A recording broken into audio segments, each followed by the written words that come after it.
असफलता एक चुनौती है, इसे स्वीकार करो। क्या कमी रह गई, देखो और सुधार करो। जब तक न सफल हो, नींद चैन को त्यागो तुम। संघर्ष का मैदान छोड़कर मत भागो तुम। कुछ किए बिना ही जय जयकार नहीं होती, कोशिश करने वालों की कभी हार नहीं होती। नमस्ते बच्चों, आज हम पढ़ेंगे कोशिका कला के रूपांतरण के बारे में। इससे पहले वाले वीडियो में हमने कोशिका कला की संरचना के बारे में डिस्कस किया था। अब हम कोशिका कला के विभिन्न रूपांतरणों के बारे में यहाँ पर चर्चा करेंगे। अब कोशिका कला के रूपांतरण, कल हमने जब हमारी लास्ट वीडियो के अंदर स्ट्रक्चर के बारे में, संरचना के बारे में अध्ययन किया था, वो एक जनरल सामान्य संरचना थी। अब हम ये बता रहे हैं कि कोशिका कला विभिन्न कार्य करने के लिए, कोशिका झिल्ली विभिन्न कार्य करने के लिए उसमें विशेष संरचनाएं बन जाती है, विशिष्ट संरचनाओं का निर्माण हो जाता है। इसे ही हम कहते हैं कोशिका कला के रूपांतरण। तो आइए हम देखें यहाँ से। कुछ कोशिकाओं में कोशिका झिल्ली कुछ विशिष्ट कार्यों को करने के लिए विशेष संरचनाओं का निर्माण करती है। इन विशिष्ट संरचनाओं को ही कोशिका झिल्ली रूपांतरण कहा जाता है। ठीक है, अभी कोशिका झिल्ली रूपांतरण के मुख्य कार्य क्या है? यहाँ पर इनकी मुख्य कार्य है कि भाई कोशिका झिल्ली में रूपांतरण क्यों हो रहे हैं, किन कारणों की वजह से हो रहे हैं, इनका विशिष्ट कार्य क्या है। तो यहाँ पर विशिष्ट कार्य जो है वो है अवशोषण और आसंजन, यानी एब्जॉर्प्शन और एडहेशन। अब पहला रूपांतरण हम यहाँ पढ़ रहे हैं सूक्ष्मांकुर। सूक्ष्मांकुर यानी माइक्रोविलाई। माइक्रोविलाई में क्या होता है कि कुछ कोशिकाएं ऐसी होती हैं जिनकी बाह्य सतह पर, एक्सटर्नल सरफेस पर उंगली के जैसे प्रवर्ध उत्पन्न हो जाते हैं। Finger like projections, finger like outgrowths बन जाती हैं। इन्हीं फिंगर लाइक आउटग्रोथ्स को हम कहते हैं सूक्ष्मांकुर। इन्हीं उंगलीनुमा प्रवर्ध को क्या कहा जाता है? सूक्ष्मांकुर। देखिए, जैसे कि यहाँ चित्र में आपको दिख रहा है, ये मैंने एक सेल बनाई है। सेल की सरफेस पे, सेल की सतह पे इस तरह से ये उंगलीनुमा प्रवर्ध बताए गए हैं। ये ही प्रवर्ध कहलाते हैं माइक्रोविलाई या सूक्ष्मांकुर। ठीक है, अब ये इनका बनने का कारण क्या है? तो ये उन सेल्स में बनते हैं, उन सेल्स में सूक्ष्मांकुर पाए जाते हैं जिनका मुख्यतः कार्य क्या होता है? अवशोषण का। क्योंकि सूक्ष्मांकुर के बनने से अवशोषण की सतह बढ़ जाती है। ठीक है, अब आप खुद ही इमेजिन करें, खुद ही कि एक इस तरह की सरफेस है, प्लेन सरफेस है। जैसे मैंने ये पेन बताया, ये एक प्लेन सरफेस है। यहां से अवशोषण केवल इसी सतह से होगा, जबकि यदि इस तरह से अतिवृद्धियां निकल जाएगी तो सतह का क्षेत्रफल बढ़ जाएगा, यानी इतनी अधिक सतह से अवशोषण होगा। तो सूक्ष्मांकुर ऐसी सतहों पर, ऐसी कोशिकाओं में ही पाए जाते हैं जिनका मुख्यतः कार्य क्या है? अवशोषण का कार्य है। जैसे सूक्ष्मांकुर कहाँ पाए जाते हैं? हमारी इंटेस्टाइन में, हमारी आंत जो है, छोटी आंत, वहां पर अवशोषण का कार्य होता है, तो वहां पर ये अधिक पाए जाते हैं और इस तरह से वहां पर ये ब्रश बॉर्डर का निर्माण करते हैं। इसी तरह से नेफ्रॉन्स के अंदर, नेफ्रॉन्स जो होते हैं किडनी के अंदर, किडनी के अंदर भी सूक्ष्मांकुर पाए जाते हैं। नेफ्रॉन्स की एपिथेलियम में जो नेफ्रॉन्स होते हैं हमारे, वहां की उपकला स्तर में भी सूक्ष्मांकुर उपस्थित होते हैं। तो ये क्या करते हैं? ये अवशोषण सतह को बढ़ाने का कार्य करते हैं, अर्थात उन सतहों पर अधिकता से पाए जाते हैं जहां अवशोषण अधिक होता है। ठीक है, हमने ये पढ़ा कि छोटी आंत का जो इलियम भाग होता है, छोटी आंत के 3 भाग होते हैं, इलियम, इस्चियम और प्यूबिस। तो इलियम जो भाग होता है, वहां पर उपकला स्तर वहां पर अनेक माइक्रोविलाई मिलकर ब्रश बॉर्डर का निर्माण करते हैं। नेक्स्ट जो है वो सेकेंड टाइप का है जंक्शनल कॉम्प्लेक्स। जंक्शनल कॉम्प्लेक्स क्या होता है? ये 2 कोशिकाओं के मध्य पाए जाते हैं। अभी जो हमने फर्स्ट रूपांतरण पढ़ा वो पढ़ा था माइक्रोविलाई या सूक्ष्मांकुर। सूक्ष्मांकुर जो होते हैं वो कोशिकाओं की स्वतंत्र सतह पर पाए जाते हैं, यानी दूसरी तरफ से कोई कोशिका नहीं होती, कोशिकाओं की सतह जो होती है वो स्वतंत्र होती है। जबकि जंक्शनल कॉम्प्लेक्सेस कहाँ पाए जाते हैं? 2 कोशिकाओं के मध्य में पाए जाते हैं। तो यहाँ हम अलग अलग टाइप्स के जंक्शनल कॉम्प्लेक्सेस पढ़ेंगे, 6 तरह के यहाँ जंक्शनल कॉम्प्लेक्स पढ़ेंगे। उसमें जो फर्स्ट टाइप है, पहला प्रकार है, वो उसे हम बोलते हैं इंटरडिजिटेशन। अब ये इंटरडिजिटेशन क्या होता है? इंटरडिजिटेशन में क्या होता है कि जो 2 निकटवर्ती कोशिकाएं होती है, निकटवर्ती कोशिकाएं यानी जो पास पास स्थित कोशिकाएं होती हैं, उनमें क्या होता है, उभार और गर्तों का निर्माण हो जाता है। और ये उभार और गर्तें इस तरीके से आपस में एक दूसरे के अंदर धंस जाते हैं। ऐसे इस तरह से उभार और गर्तें एक दूसरे में धंस जाती हैं, यानी एक कोशिका के उभार दूसरी कोशिका के गर्त में धंस जाते हैं। अब इनका भी कार्य क्या होता है, ये पदार्थों के परिवहन में सहायक करती हैं। क्योंकि देखो, ये मैंने यहाँ पर एक चित्र की सहायता से आपको बताया है। ये ब्लू कलर वाली फर्स्ट सेल है एक, और ये रेड कलर वाली सेकंड सेल है ना। ये आप पास पास में स्थित है, निकटवर्ती कोशिकाएं होती है। इस कोशिका का उभार इस कोशिका की गर्त में धंस गया है। इसी तरीके से इस कोशिका का ये उभार इस कोशिका की गर्त में धंस गया। अब यहाँ पर भी क्या हुआ, देखो अब क्षेत्रफल बढ़ रहा है। अब ये जो क्षेत्रफल बढ़ रहा है कोशिकाओं का, इससे क्या होगा, पदार्थों का जो परिवहन है एक कोशिका से दूसरी कोशिका में आसानी से हो सकता है, ज्यादा परिवहन हो सकता है।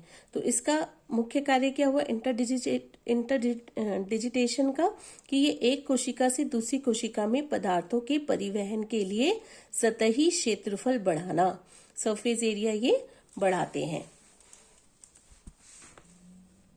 अब जो सेकंड है यहाँ पर हमारा जंक्शनल कॉम्प्लेक्स, उसका नाम है टाइट जंक्शन। टाइट जंक्शन नाम से ही पता चल रहा है कि यहाँ पर क्या होता है, इस जंक्शन की वजह से सेल्स जो होती है, कोशिकाएं जो होती है, वो आपस में टाइटली जुड़ जाती हैं। यहाँ देखिए, ये चित्र मैंने बनाया है। ये एक प्रथम कोशिका है, फर्स्ट सेल, और ये दूसरी कोशिका। इन दोनों कोशिकाओं के जो बाह्य प्रोटीन होते हैं, यहाँ आप देख सकते हैं, ये ब्लू कलर से मैंने फर्स्ट सेल के बाह्य प्रोटीन बनाए हैं और रेड कलर से मैंने सेकंड सेल के बाह्य प्रोटीन बनाए हैं। तो इन दोनों सेल्स के बाह्य प्रोटीन आपस में टाइटली, मजबूती से जुड़ जाते हैं। ठीक है, तो इसका मुख्य कार्य क्या हो गया, आसंजन का, यानी दोनों कोशिकाओं को आपस में जोड़ने का काम। यानी जहां पर जिन टिश्यूज के अंदर, जिन ऊतकों के अंदर कोशिकाएं आपस में बहुत मजबूती से जुड़ी रहती हैं, वहां मुख्यतः कौन सा जंक्शन पाया जाता है, टाइट जंक्शन पाया जाता है। ठीक है, तो ये प्रोटीन्स का बना होता है, बाह्य प्रोटीन्स का। अब हम थर्ड टाइप पे आए जंक्शनल कॉम्प्लेक्स के, उसका नाम है गैप जंक्शन। गैप जंक्शन जैसे कि आप देख सकते हैं, अगेन या ये फर्स्ट सेल है और ये दूसरी सेल है ना, सेकंड सेल। दोनों कोशिकाओं के मध्य में यहाँ इस तरह के टनल्स बन गए हैं, ब्रिजेस बन गए हैं। ठीक है, तो यहाँ पर ये जो टनल्स हैं, ये जो सेप्टम है, ये भी किसके बने हैं, प्रोटीन्स के बने हैं। ठीक, अब इन सेप्टम से, इन पटों से क्या होता है, पदार्थों का परिवहन एक कोशिका से दूसरी कोशिका में आसानी से हो सकता है। ठीक, तो यहाँ से हम पढ़ते हैं, यहाँ पर भी निकटवर्ती कोशिकाओं के प्रोटीन मिलकर सेप्टम का निर्माण करते हैं। पदार्थ एक कोशिका से दूसरी कोशिका में आसानी से स्थानांतरित हो सकते हैं। यानी गैप जंक्शन में भी पदार्थ जो है, पदार्थों के स्थानांतरण आसानी से हो सकते हैं। और मुख्यतः ये कहाँ पाए जाते हैं, ये कार्डियक मसल्स में, यानी हृदयी पेशियों में पाए जाते हैं। कहाँ पाए जाते हैं, ये हृदयी पेशियों में उपस्थित होते हैं। फोर्थ टाइप का जो हमारा जंक्शनल कॉम्प्लेक्स है, उसका नाम है डेस्मोसोम। ठीक है, डेस्मोसोम देखिए, एक साधारण स्थिति में कोशिकाएं इस तरह से आपस में एक दूसरे के निकट स्थित होती हैं। ये फर्स्ट सेल हो गई, ये सेकंड सेल हो गई। दोनों के बीच में जो स्थान है उसे हम बोलते हैं अंतर कोशिकीय स्थान, यानी इंटरसेल्युलर स्पेस। ठीक है, लेकिन जब डेस्मोसोम का निर्माण होता है तो कोशिकाएं जो होती है उनके बीच में एक स्थान, जो अंतर कोशिकीय स्थान है, वो अधिक हो जाता है। देखिए यहाँ पर, देखिए आप, ये यहाँ पर स्थान क्या हो गया, अधिक हो गया। यहाँ पर सिमेट्री थी, एक जैसा ही था स्थान, इंटरसेल्युलर स्पेस, अंतरकोशिकीय स्थान पूरा एक जैसा था। यहाँ पर अंतरकोशिकीय स्थान बढ़ गया है, और इस बढ़े हुए अंतरकोशिकीय स्थान में क्या होता है कि दोनों कोशिकाओं के द्वारा एक प्रोटीन पदार्थ का स्त्रवण होता है। एक प्रोटीनेशियस मटेरियल यहाँ पर सिक्रीट होता है। ये प्रोटीन युक्त पदार्थ क्या होता है, ये यहाँ पर इकट्ठा हो जाता है। यहाँ पर आप देख रहे हैं, ब्लैक कलर से मैंने बनाया है, वो प्रोटीन युक्त पदार्थ है। तो ये प्रोटीन युक्त पदार्थ कहाँ से आया, ये इन दोनों कोशिकाओं से आया है। इन दोनों कोशिकाओं ने इस प्रोटीन युक्त पदार्थ का स्त्रवण किया है और ये यहाँ एकत्रित हो गया है। अब इसको सपोर्ट करने के लिए दोनों कोशिकाओं में अंदर की तरफ इस तरह से तंतु आपको दिखाई दे रहे हैं, है ना, तंतु सदृश संरचनाएं आपको दिख रही है। ये तंतु सदृश संरचनाएं कहलाती है टोनोफाइब्रिल। इनका नाम है टोनोफाइब्रिल। अब ये टोनोफाइब्रिल क्या करते हैं? ये टोनोफाइब्रिल दृढ़ता प्रदान करते हैं, इन कोशिकाओं को दृढ़ता प्रदान करने का कार्य करते हैं। ठीक है, अब यहां से पढ़ते हैं। डेस्मोसोम में इस प्रकार के कोशिका झिल्ली रूपांतरण में दो निकटवर्ती कोशिकाओं के मध्य अंतर कोशिकीय स्थान या इंटरसेल्युलर स्पेस बढ़ जाता है। दोनों कोशिकाएं एक प्रोटीन युक्त पदार्थ का स्त्रावण करती हैं जो इस अंतर कोशिकीय स्थान में एकत्रित हो जाता है। ये देखिए, यहाँ अंतर कोशिकीय स्थान में एकत्रित हो गया है। अब इसका कार्य क्या है? लिंकर। लिंकर यानी जोड़ने का कार्य, है ना। तो ये दोनों कोशिकाओं को जोड़ रहा है ये प्रोटीन युक्त पदार्थ। और टोनोफाइब्रिल क्या कर रहे हैं? ये दृढ़ता प्रदान करते हैं। ठीक है, टोनोफाइब्रिल का काम हो गया दृढ़ता प्रदान करना। नेक्स्ट जो हमारा जंक्शनल कॉम्प्लेक्स है उसका नाम है टर्मिनल बार। अब ये जो टर्मिनल बार है ये होता तो डेस्मोसोम जैसा ही है, यानी इसकी जो संरचना होती है वो डेस्मोसोम की जैसी ही होती है। अंतर केवल यहाँ होता है कि यहाँ पर टोनोफाइब्रिल जो होते हैं वो अनुपस्थित होते हैं, टोनोफाइब्रिल नहीं पाए जाते हैं। ठीक है, बाकी संरचना में डेस्मोसोम के समान ही होता है, कार्य भी डेस्मोसोम के समान ही यहाँ पर लिंकर की तरह कार्य करता है। ठीक है, नेक्स्ट है हमारा हेमीडेस्मोसोम। हेमी मतलब होता है आधा, अर्ध। अब नाम से पता चल रहा है हेमीडेस्मोसोम यानी कि डेस्मोसोम का आधा भाग। यहाँ पर आप चित्र में देख सकते हैं, ये देखिए मैंने एक की कोशिका बनाई है, स्तंभाकार उपकला की ये कोशिका है। इसके आधारी भाग में इस तरह से मैंने आधा डेस्मोसोम बनाया है। ठीक है, अब ये आधा डेस्मोसोम है तो यानी ये एक ही कोशिका में है। दूसरी कोशिका जो है वो है बेसमेंट मेम्ब्रेन यानी आधारी उपकला। यानी ये जो हेमीडेस्मोसोम होते हैं ये स्तंभाकार उपकला को आधारी उपकला से जोड़ने का कार्य करते हैं। ठीक है, आकार में डेस्मोसोम का आधा भाग होता है और स्तंभाकार उपकला के आधार पर उपस्थित होते हैं। ये हमने बोला कि ये स्तंभाकार उपकला की कोशिका है, उसके आधार भाग में ये उपस्थित है। और ये क्या, इनका कार्य क्या होता है? ये स्तंभाकार उपकला जो होती है उसको आधारी उपकला से जोड़ने का कार्य करते हैं। ठीक है, अब अभी तक जो हमने कितने पढ़ लिए? हमने 6 पढ़े हैं जंक्शनल कॉम्प्लेक्स। ठीक है, ये जो 6 तरह के जंक्शनल कॉम्प्लेक्स थे ये तो सभी पाए जाते हैं जंतु कोशिका में। अब जो हम नेक्स्ट जंक्शनल कॉम्प्लेक्स पढ़ रहे हैं वो पाया जाता है पादप कोशिका में या प्लांट सेल में पाया जाता है। इसका नाम है प्लाज्मोडेस्माटा। क्या नाम है इसका? प्लाज्मोडेस्माटा। अब ये यहाँ देखिए चित्र में, ये मैंने बनाई है प्राथमिक भित्ति, है ना, प्राथमिक कोशिका भित्ति प्लांट सेल की।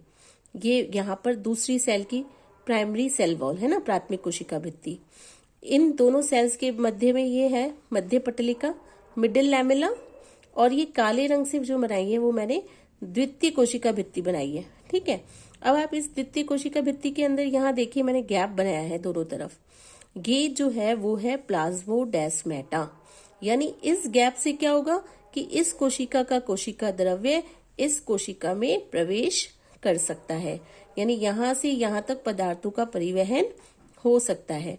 इसी तरह से यहाँ भी पदार्थों का परिवहन, स्थानांतरण आसानी से हो सकता है। तो ये प्लाज्मोडेस्माटा किस तरह के जंक्शनल कॉम्प्लेक्स है? यह केवल पादप कोशिकाओं में पाए जाते हैं। जीव द्रव्य सेतु जो निकटवर्ती कोशिकाओं के कोशिका द्रव्य को आपस में जोड़े रहते हैं, इन्हें हम जीव द्रव्य सेतु भी कहते हैं। और ये निकटवर्ती कोशिकाओं के कोशिका द्रव्यों को आपस में जोड़ने का कार्य करते हैं। नेक्स्ट प्रकार है ग्लाइकोकैलिक्स। ठीक है, ग्लाइकोकैलिक्स शब्द सुनते ही हमें जीवाणु की याद आ जाती है ना। यहाँ पर चलिए हमें जीवाणु से इसका अर्थ नहीं लेना है, क्योंकि हम प्लाज्मा मेम्ब्रेन कोशिका झिल्ली के रूपांतरण पढ़ रहे हैं। तो हम यहाँ पर कोशिका झिल्ली के बारे में पढ़ेंगे कि कोशिका झिल्ली में ग्लाइकोकैलिक्स किस तरह से सहायता करता है। अब जो मेरा लास्ट वाला वीडियो था, यदि आपने नहीं देखा है तो आप देखें उस वीडियो को। उसमें आपको मैंने जब स्ट्रक्चर बताई थी, प्लाज्मा झिल्ली की संरचना के बारे में बताया था, तो मैंने वहां बताया था कि प्लाज्मा झिल्ली में फॉस्फोलिपिड और प्रोटीन होते हैं। यहाँ पर आप देखिए ब्लू कलर से मैंने फॉस्फोलिपिड बताए हैं और रेड कलर से प्रोटीन बताए हैं। ठीक है, कई बार प्लाज्मा झिल्ली में इन फॉस्फोलिपिड और प्रोटीन्स के साथ ओलिगोसैकेराइड शर्कराएं भी जुड़ी रहती हैं। ठीक, जब ये शर्कराएं लिपिड भाग से जुड़ती हैं तो इनको हम कहते हैं ग्लाइकोलिपिड, और जब ये प्रोटीन से जुड़ती हैं तो उसे हम कहते हैं ग्लाइकोप्रोटीन। ठीक है, तो जब प्लाज्मा झिल्ली से देखते हैं ना बाहर, तो प्लाज्मा झिल्ली के बाहर इस तरह से संरचनाएं दिखती है, तो ये क्या होती है? ओलिगोसैकेराइड्स होती हैं, जिसे हम ग्लाइकोकैलिक्स कहते हैं। ग्लाइकोप्रोटीन भी हो सकती है या ग्लाइकोलिपिड भी हो सकती हैं। ठीक है, पीएम के फॉस्फोलिपिड व प्रोटीन के साथ शर्कराएं जुड़ी रहती है। पीएम यानी प्राइम मिनिस्टर नहीं, प्लाज्मा मेम्ब्रेन, प्लाज्मा झिल्ली। ठीक है, इन्हें ग्लाइकोकैलिक्स कहते हैं। अब इनका कार्य क्या होता है? जो ग्लाइकोप्रोटीन होते हैं इनका कार्य तो होता है कोशिका की पहचान करना। कोई बाह्य कोशिका है तो उसकी पहचान करते हैं, यानी इसका काम है सेल आइडेंटिफिकेशन। और जो ग्लाइकोलिपिड है उनका कार्य है प्रोटेक्शन, यानी रक्षा प्रदान करना। ठीक है, अब हम नेक्स्ट पढ़ते हैं। यहाँ पर जो हमारा लास्ट रूपांतरण है वो है शीथ। शीथ मतलब आवरण। ठीक, आपने फ्लैजिला और सीलिया के बारे में सुना होगा, रोम और कशाबिकाओं के बारे में, कि रोम और कशाबिकाएं होती है, उनका स्ट्रक्चर किस तरह से होता है, संरचना किस तरह से होती है। जब कोई कशाबिका या रोम प्लाज्मा मेम्ब्रेन से बाहर निकलते हैं तो किस पॉइंट से बाहर निकलते हैं? ये पॉइंट कहलाता है आधार काय, या जिसे हम बोलते हैं बेसल ग्रेन्यूल, है ना। तो जब कोई फ्लैजिला या सीलिया प्लाज्मा मेम्ब्रेन से निकलता है, उस स्थान पर बेसल ग्रेन्यूल से के स्थान पर प्लाज्मा मेम्ब्रेन कुछ इस तरह से खिंचकर उसको आधारी भाग को ढक लेती है। उस फ्लैजिला या सीलिया के आधारी भाग को इस तरह से खिंचकर ढक लेती है, उसे ही हम कहते हैं आवरण। उसे क्या कहते हैं? आवरण। सीलिया व फ्लैजिला के उद्गम स्थल पर प्लाज्मा मेम्ब्रेन कुछ खिंचकर, यानी कोशिका झिल्ली कुछ खिंचकर उनके एक्सोनीम यानी तंतु, ये जो है वो तंतु है। 9+2 अरेंजमेंट हम पढ़ते हैं, 9+2 व्यवस्था पाई जाती है इस फ्लैजिला के अंदर। तो वो जो तंतु होते हैं वो कहलाते हैं एक्सोनीम। तो उनके एक्सोनीम के आधार भाग को ढकती है, इसे ही हम कहते हैं शीथ। इसे कहते हैं शीथ। ये आवरण कहलाती है या शीथ कहलाती है। ठीक है, तो ये आज हमने कोशिका कला या प्लाज्मा झिल्ली के विभिन्न रूपांतरणों के बारे में पढ़ा। हमारे नेक्स्ट वीडियो में हम कोशिका कला के कार्यों के बारे में चर्चा करेंगे। धन्यवाद आप सभी का मेरे वीडियो को देखने के लिए। मेरा वीडियो यदि आपको पसंद आया तो लाइक जरूर करिए।